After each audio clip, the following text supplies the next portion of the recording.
सभी लोग जय घोष कीजिए, जयकारा लगाइए।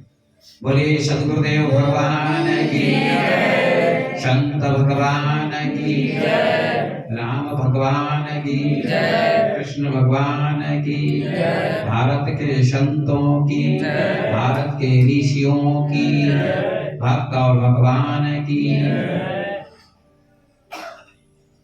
मंच पर उपस्थित अद्वैत दास जी,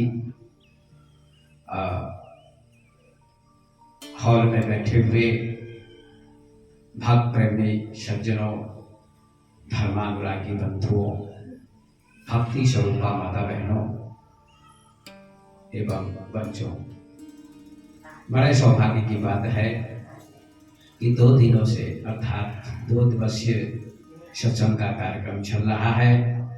कल भी सत्संग का कार्यक्रम चला और आज भी चल रहा है।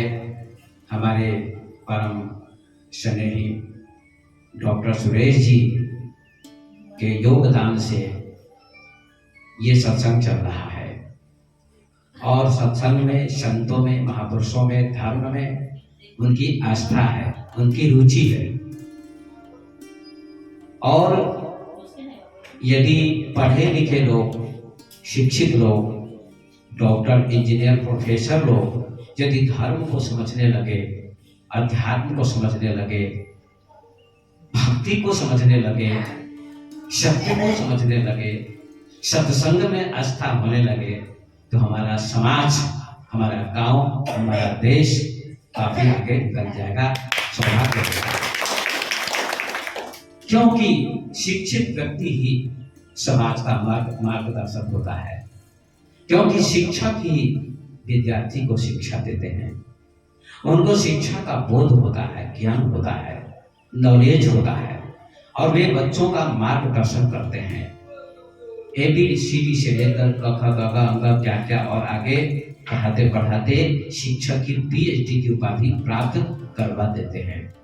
और आज जो प्रोफेसर है, जो पढ़ाते हैं और जो बच्चे पढ़ते हैं, जिनको कुछ भी नहीं आता है, बिल्कुल अनपढ़ गंवार हैं, प्रथम दिन विद्यालय में जाते हैं, ABCD सीखने में कठिनाई होती है, क ख ग घ सीखने में बड़ी कठिनाई होती है और बहाना बनाते हैं बच्चे, मम्मी पापा को कहते हैं पेट में दर्द हो रहा है, मैं स्कूल नहीं जाऊंगा।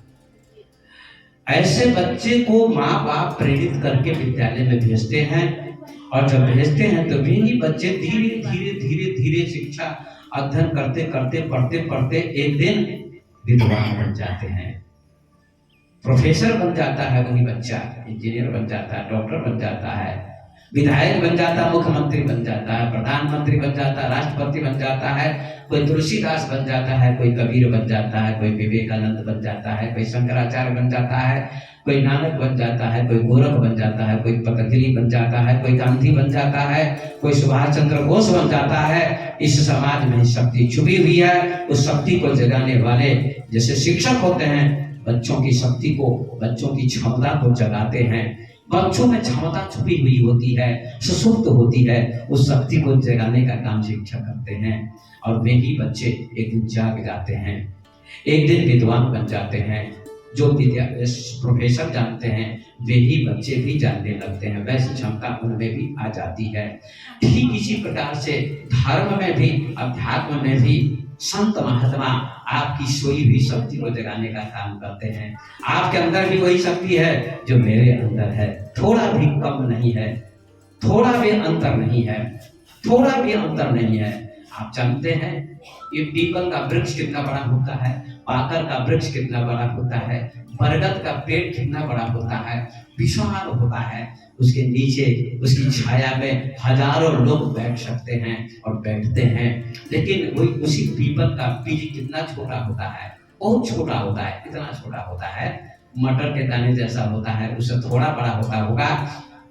आप कल्पना नहीं कर सकते हैं कि छोटे से बीज में इतना बड़ा वृक्ष कैसे हो सकता है, कैसे इतनी डालियां हो सकती हैं, कैसे फूल हो सकते हैं, कैसे फल हो सकते हैं, कैसे इतना विराट वृक्ष हो सकता है। लेकिन वो क्षमता उस बीज में है।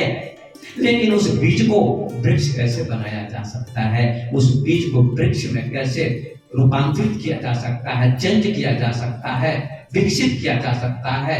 तो उस छोटे से बीज को यदि किसान खेत में डाल देता है और सिंचाई करता है तो उसमें अंकुर आता है, पत्ते आते हैं, फिर धीरे धीरे धीरे धीरे बढ़ते बढ़ते बढ़ते वही वृक्ष, वही छोटा बीज वृक्ष बन जाता है, विशाल बन जाता है और उसके नीचे हजारों लोग बैठते हैं।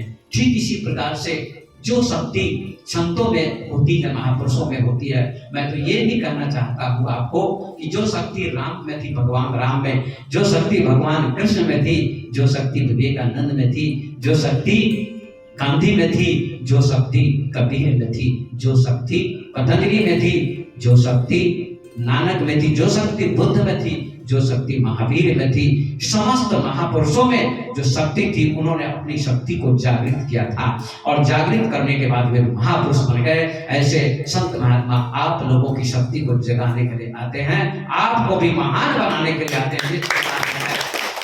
आपकी क्षमता को विकसित करते हैं, वो क्षमता छुपी हुई है, केवल संत महात्मा महापुरुष विकसित करते हैं। आपने वो प्रसंग सुना होगा रामचरितमानस में सुंदर कांड का प्रसंग कि लंका जाने के लिए समुद्र तट पर सभी खड़े थे, हनुमान जी, अंगद, जामवंत आदि बहुत से लोग खड़े थे सीता जी का पता लगाने के लिए। लेकिन समुद्र बहुत बड़ा था, 400 कोस की दूरी थी, ऐसा रामचरितमानस में लिखा है। 400 कोस की दूरी के समुद्र को पार करना था, लांघना था और सीता जी की खोज करनी थी, सीता जी का पता लगाना था। तो सभी चुप बैठे थे, लेकिन अंगद था बाली का बेटा, उसने कहा कि मैं जा तो सकता हूँ। अंगद कहे जाऊं मैं पारा, जिए संशय कछु फिर दीवारा, मैं जा तो सकता हूँ लेकिन लौटने की संभावना नहीं है, लौटूंगा कि नहीं लौटूंगा इसका तो पता नहीं है। अंत में सभी चुप थे, स्तब्ध थे, सन्नाटा छाया हुआ था कि कौन समुद्र पार करेगा, कौन सीता जी का पता लगाएगा, सीता की खोज करेगा। इसके लिए सभी वहां स्तब्ध हैं, मौन हैं, सन्नाटा छाया हुआ है। और लौट के जाते हैं तो सुग्रीव ने कहा था बिना खोज करके आओगे तो सब मारे जाओगे हमारे हाथ। तो ये दुविधा में थे सभी, अगर लौट के जाते हैं तो मारे जाएंगे, अगर खोज नहीं करते तो मारे जाएंगे, तो क्या किया जाए। ऐसी परिस्थिति थी, ऐसा संकट था, ऐसी दुविधा थी। ऐसे समय में जामवंत सबसे वयोवृद्ध थे, जामवंत सबसे वयोवृद्ध थे। ये सुंदर कांड का ये जो प्रसंग है, इसमें साइंस भरी हुई है, विज्ञान भरा हुआ है। कथाकार केवल कथा करके आगे बढ़ जाते हैं, लेकिन उसकी व्याख्या सही से नहीं कर पाते, उसकी साइंस, उसका विज्ञान, उसका रहस्य विद्वान लोग सही से नहीं कर पाते हैं। भले ही टीवी पर आ जाते हैं, चैनल पर आ जाते हैं, उनका नाम हो जाता है, लेकिन वैज्ञानिक व्याख्या, आध्यात्मिक व्याख्या, मनोवैज्ञानिक व्याख्या, धार्मिक व्याख्या, सामाजिक व्याख्या, सांस्कृतिक व्याख्या, ये सारी व्याख्याएं नहीं कर पाते हैं। कुछ लोग हैं जो करते हैं, बहुत कम लोग हैं। तो जामवंत जी सबसे वयोवृद्ध थे। मैं ये प्रसंग इसलिए कह रहा हूँ क्योंकि मैं रामचरितमानस पर कथा नहीं करता हूँ, कथा कर सकता हूँ, लेकिन मैं कथा केवल कथा ही नहीं करता हूँ, कथाकार नहीं हूँ, मैं व्याख्याता भी हूँ। मैं मनोविज्ञान की बात करता हूँ, मैं दर्शन की भी बात करता हूँ, और मैं अध्यात्म की भी बात करता हूँ, मैं वेद की भी बात करता हूँ, मैं उपनिषद की भी बात करता हूँ, मैं गीता की भी बात करता हूँ। मैं ऑलराउंडर हूँ, मैं किसी पंथ का नहीं हूँ, मैं सभी पंथ का हूँ, और जो सब के लिए जीता है उसी का नाम संत होता है। एक के लिए जो जीता उसका नाम। मैं निवेदन कर दूं आप लोगों को, हमारे समाज को संतों ने ही बांटा है, विद्वानों ने ही बांटा है, ये मैं आपसे कहना चाहता हूँ। क्योंकि संत ही संप्रदायवाद का नारा लगाते हैं, धर्म का नारा लगाते हैं। कोई कहता बौद्ध, कोई कहता है जैन, कोई कहता है हिंदू, कोई कहता है इस्लाम, कोई कहता है ईसाई, कोई कहता है पारसी, कोई कहता है यहूदी। आप जानते हैं इस पृथ्वी पर कितने धर्म हैं? 300 धर्म हैं। सभी धर्मों के नाम हम भी नहीं जानते, लेकिन कुछ धर्मों के नाम जानते हैं। अभी हमारे डॉक्टर साहब के एक सज्जन आए, लेक्चरर है, उन्होंने पूछा हमसे कि धर्म और अध्यात्म में क्या अंतर है। ये चर्चा चल रही थी, तब तक समय हो गया आने का यहाँ। ये उन्होंने हमसे प्रश्न किया, तो आइए उसकी भी थोड़ी चर्चा करेंगे। और डॉक्टर साहब का भी प्रश्न है कि कर्म बड़ा या भाग्य बड़ा, इसकी भी थोड़ी व्याख्या कर दीजिएगा गुरुजी। आज दो प्रश्न आ रहे हैं, सभी प्रश्नों की समस्या का समाधान करने का प्रयास करूंगा। आप लोग सावधान होकर, एकाग्रचित्त होकर सुनने का प्रयास करें। क्योंकि जो ज्ञान का विषय है, प्रवचन है, ये थोड़ा हार्ड विषय होता है, कठिन विषय होता है, और इसको समझने के लिए बुद्धि की जरूरत है। बुद्धि की जरूरत है, हृदय की जरूरत है, बुद्धि की भी जरूरत है। हमारे शरीर में दो चीजें हैं, बुद्धि भी और हृदय भी। संसार का काम चलाने के लिए बुद्धि की जरूरत है, दुकान चलाने के लिए बुद्धि की जरूरत है, हॉस्पिटल चलाने के लिए बुद्धि की जरूरत है, व्यापार करने के लिए बुद्धि की जरूरत है, बच्चों को पढ़ाने के लिए बुद्धि की जरूरत है, मकान बनाने के लिए बुद्धि की जरूरत है, और दुकान चलाने के लिए जो भी संसार के काम होते हैं उनको करने के लिए बुद्धि की जरूरत है। बुद्धिमान आदमी होना चाहिए। लोग कहते हैं ना ये बुद्धिमान व्यक्ति है। अरस्तु में यूनान में एक दार्शनिक, उन्होंने कहा मैं नीचे रेशनल एनिमल, आदमी एक बुद्धिमान जानवर है। ये कितना सुंदर कहा, लेकिन कुछ लोगों को दुख होता है सुन करके कि हम लोगों को जानवर कह दिया। अरस्तु ने लोगों को कहा आदमी एक बुद्धिमान जानवर है। आदमी तो है, बुद्धिमान तो है, लेकिन जानवर भी है साथ में। जानवर जैसा कर्म करता है तो जानवर है, जानवर जैसा कर्म करता है तो जानवर है। हत्या करता है, चोरी करता है, डकैती करता है, बड़े बड़े लोग, रावण जैसे लोग, कंस जैसे लोग, हिटलर जैसे लोग, सीजर जैसे लोग, चंगेज खान जैसे लोग, उन लोग, ये लोग बड़े बड़े लोग थे। उन्होंने लाखों लोगों की हत्या की, पढ़े लिखे लोग थे, शहंशाह थे, और लाखों लोगों की हत्या की। उनमें कोई मानवता नहीं थी। इसलिए ऐसे लोग शेर की श्रेणी में आ जाते हैं, जानवर उनको कहा जाता है। लेकिन अरस्तु कहते हैं कि मैन इज रेशनल एनिमल। इसका अर्थ क्या हुआ? मैन इज रेशनल एनिमल का अर्थ हुआ आदमी एक बुद्धिमान जानवर है। बुद्धि अगर ना हो तो जानवर से भी बेकार है, व्यर्थ है आदमी। क्यों? जानवर चोरी नहीं करता है, जानवर डकैती नहीं करता है, जानवर झूठ नहीं बोलता है, लेकिन आदमी कितना झूठ बोलता है। आदमी चोरी करता है, अदालत किसके लिए बनी हुई है? किसी जानवर के लिए। किसी खेत में फसल चल जाए, भैंस, बैल, गधा, घोड़ा, बकरी, तो क्या उसको सजा मिलती है? नहीं मिलती है। सजा किसको मिलती है? सजा आदमी को मिलती है, जानवर को नहीं मिलती है। आदमी बुद्धिमान भी है, बुद्धिहीन भी है, दोनों है। इसलिए अरस्तु कहता है कि man is a rational animal, आदमी बुद्धिमान भी है और साथ साथ जानवर भी, दोनों छुपे हुए हैं, दोनों छुपे हुए हैं। इसलिए बुद्धि से भी काम लीजिए और साथ साथ हृदय से भी काम लीजिए। संसार का काम बुद्धि से होता है, लेकिन अगर परमात्मा को पाना हो, सत्य को जानना हो, ईश्वर को जानना हो, स्वयं को जानना हो, आत्मा को जानना हो, वो ये भाई मैं कौन हूँ, इसको जानने के लिए बुद्धि की जरूरत नहीं है। क्योंकि अगर बुद्धि से परमात्मा जाना जाता तो सबरी नहीं जानती, मीरा नहीं जानती, ध्रुव नहीं जानता, प्रहलाद नहीं जानता, कबीर नहीं जानते, नानक नहीं जानते, तुलसी नहीं जानते। वहां तो हृदय की जरूरत है, हृदय में समर्पण था। मैं आपसे बात करना चाहता हूँ, फिर अंगद की बात, हनुमान की बात, जामवंत की बात लाऊंगा, मैं भूलता नहीं हूँ, बोलूंगा। हृदय और बुद्धि दो चीजें हैं, भिन्न चीजें हैं। मनोविज्ञान बताता है कि महिलाएं हृदय से जीती हैं। जितनी महिलाएं होती लगभग हृदय से जीती हैं। महिलाएं तर्क कम करती हैं, महिलाएं तर्क कम करती हैं, समर्पण होता है उनमें, भाव होता है उनमें। इसलिए आपने सुना होगा मीरा ने कोई तर्क नहीं किया, सबरी ने कोई तर्क नहीं किया। बहुत सारी महिलाएं हुई जिन्होंने सत्य को जाना, परमात्मा को जाना, लेकिन उन्होंने तर्क नहीं किया। तर्क बुद्धि में होता है और हृदय में तर्क नहीं होता है, समर्पण होता है। हृदय में समर्पण होता है। विवाह होता है लड़के का या लड़की का, तो लोग क्या लिखते हैं बोर्ड पर? बोर्ड आगे टांगते हैं लोग, और बोर्ड पर क्या लिखते हैं? वेलकम लिखते हैं ना। अंग्रेजी में वेलकम लिखते हैं आपका, लेकिन एक और चीज हिंदी में लिखते हैं। क्या लिखते हैं? आपका हार्दिक स्वागत है। ऐसा लिखता है कि नहीं? आपका हार्दिक स्वागत है। ऐसा कहीं लिखा जाता है कि आपका बौद्धिक अभिनंदन होता है, किया जाता है, आपका बौद्धिक अभिनंदन है, ऐसा कहीं नहीं लिखा जाता है। आपका हार्दिक अभिनंदन है, मतलब हृदय से आपका अभिनंदन करते हैं। हृदय की प्रधानता है। इसीलिए शास्त्र में लिखा है परमात्मा को पाना हो तो हृदय के तल पर आना होगा, हृदय से जीना होगा। क्योंकि बच्चा जब जन्म लेता है तो बच्चे में दिल तो होता है, बुद्धि नहीं होती है, बुद्धि का विकास नहीं होता। दिल होता है, दिल धड़कता है, दिल धड़कता, हार्ट होता है, लेकिन बुद्धि नहीं होती। बुद्धि का विकास तो बाद में होता है, विद्यालय में जाने के बाद बुद्धि विकसित बाद में होती है, लेकिन हृदय पहले ही होता है। इसलिए हृदय की प्रधानता परमात्मा को पाने के लिए, सत्य को जानने के लिए हृदय की प्रधानता की जरूरत है। इसलिए शास्त्रों में कहा है कि अगर परमात्मा को पाना, ईश्वर को पाना हो तो कहाँ जाना होगा? आपको हृदय में जाना होगा। रामचरितमानस को पढ़िए, गीता को पढ़िए, कबीर को पढ़िए, सभी ग्रंथ को पढ़ लीजिए। सबकी डायरी समर्थन में एक ही बात है, वो क्या है? लोग मतांतर करते हैं कि कबीर अलग आते हैं, तुलसी अलग आते हैं, नानक अलग आते हैं। ऐसी बात नहीं है। सबे सयाने एक मत, अंत में एक ही मत है सबका कि सत्य को जानो, ईश्वर को जानो, आत्मा को जानो, एक ही बात है। तो क्या लिखा तुलसीदास ने, परमात्मा कैसे मिलेगा?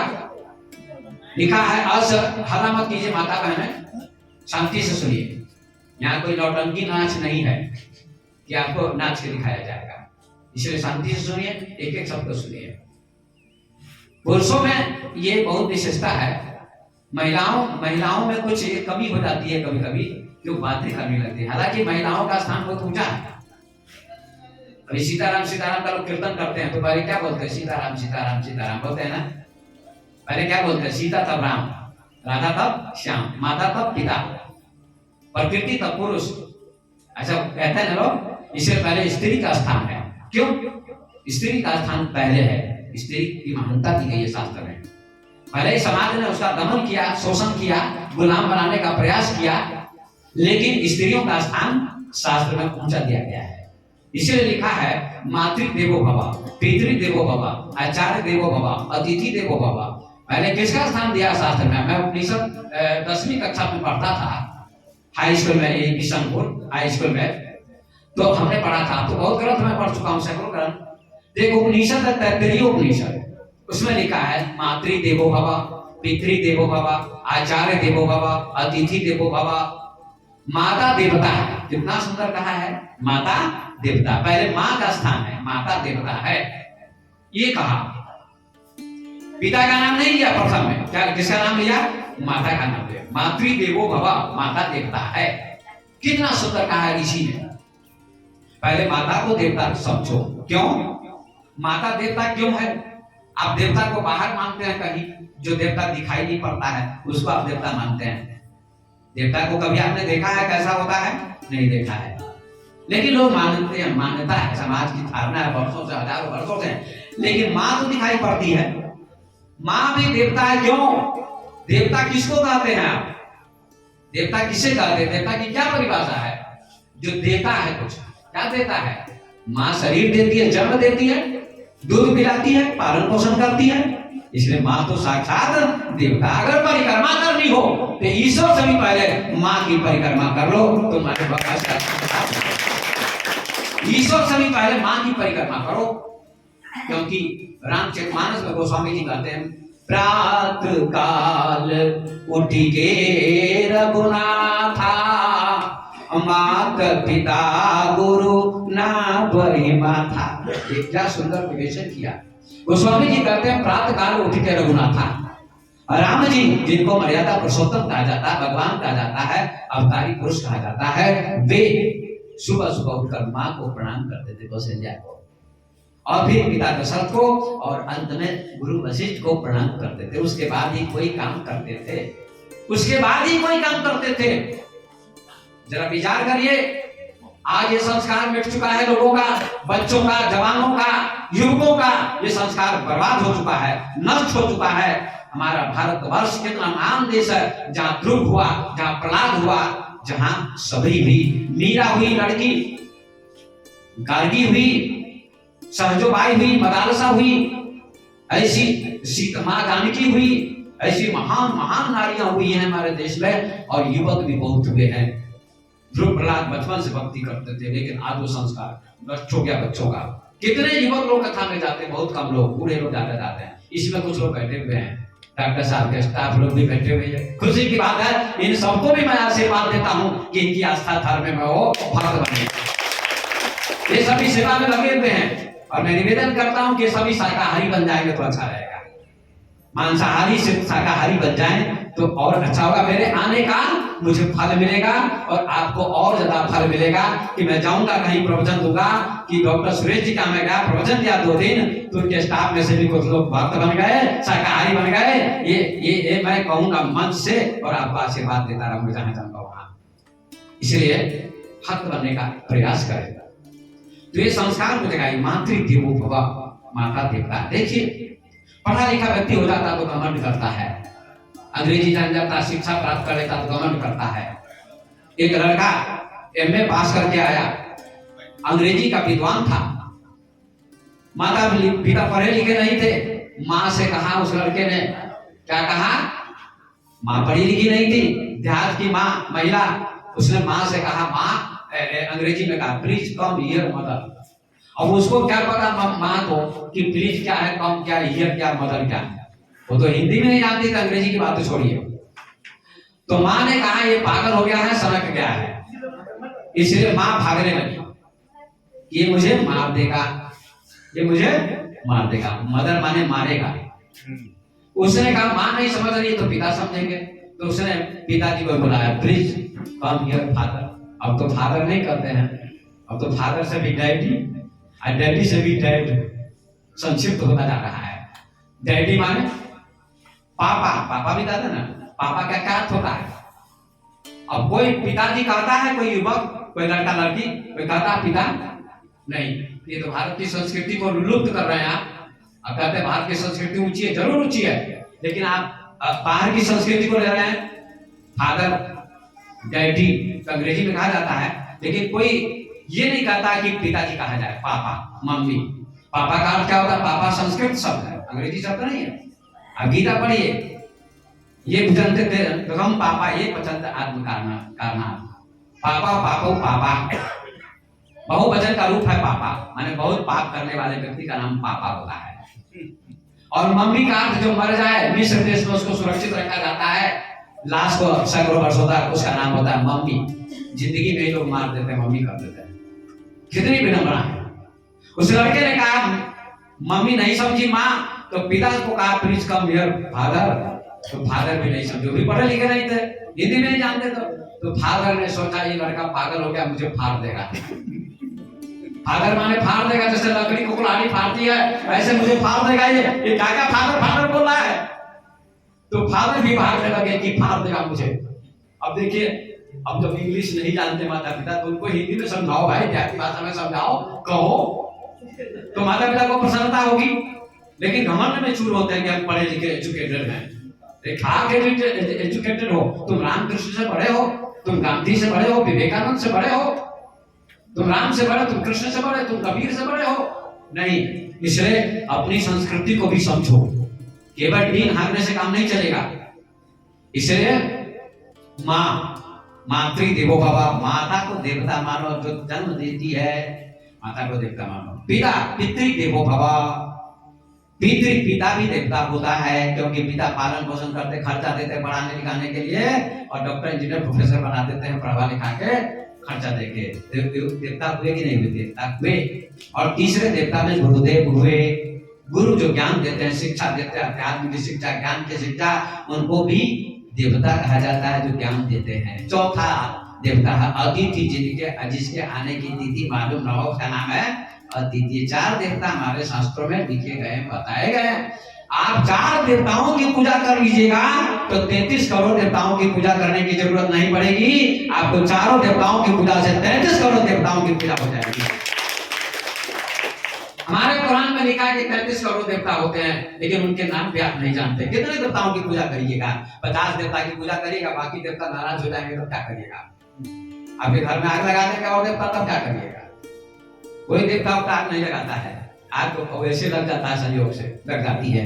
लेकिन लोग कहते हैं किसी ने लगा दिया, क्या करके पता नहीं। ये एक बहुत बड़ा अंधविश्वास है। इसलिए निवेदन करता हूँ कि आप इसको समझने का प्रयास करें। माता को, पिता को, गुरु को, इस सबका सम्मान करें, यही देवता है।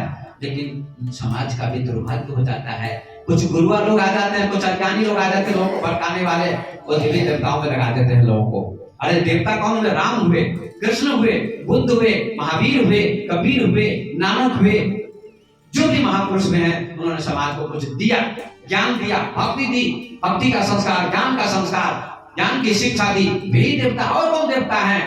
और आज आपके सामने जीवित माता पिता या कोई वृद्ध व्यक्ति है, वो बैठा हुआ है, गिर गया, उसको उठा दीजिए, तो देवता तुल्य उसकी सेवा कर दीजिए, आपको आशीर्वाद मिलेगा।